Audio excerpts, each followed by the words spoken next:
వాన్కార్ సుమలత, మీరందరూ ఇంత ఎండలా కష్టపడి వచ్చిందంటే మీ బాధ నేను అర్థం చేసుకోగలుగుతా. కానీ కష్టపడాలి. మళ్ళా మన కేసీఆర్ అన్న రావాలంటే ఈ కష్టం మనకు ఎందుకు కూడా సరిపోదు.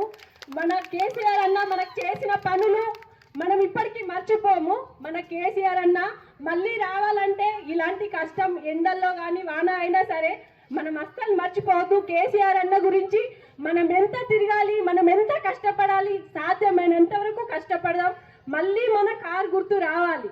ఓకేనా అక్కలు, చెల్లెళ్ళు, అమ్మలు? ఎండలో చాలా కష్టమవుతుంది కావచ్చు, మీ బాధ నేను అర్థం చేసుకుంటా. ఎందుకంటే నేను మీలాంటి దాన్నే, మీ నుంచి నేను వచ్చిన అమ్మ. మనము కొత్త వాళ్ళకి ఒక్కసారి ఛాన్స్ ఇచ్చి చూడండి, కొత్త పనులు చేసుకుంటూ మనం ఇంకా ముందుకెళ్దాం. మన కేసీఆర్ అన్న చేసిన పనులు మనం ఇప్పటికీ మర్చిపోలేం. మీకు మైండ్లో ఉండే ఉంటాయి.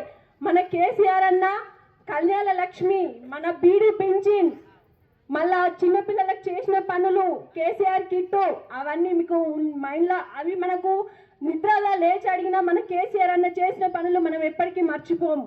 అవునా కాదా? అవ్వలో మీ వికలాంగుల పింఛన్ కానీ, మీ వృద్ధాప్య పింఛన్, అవన్నీ ఎంత సాయం చేసిండు మన కేసీఆర్ అన్న.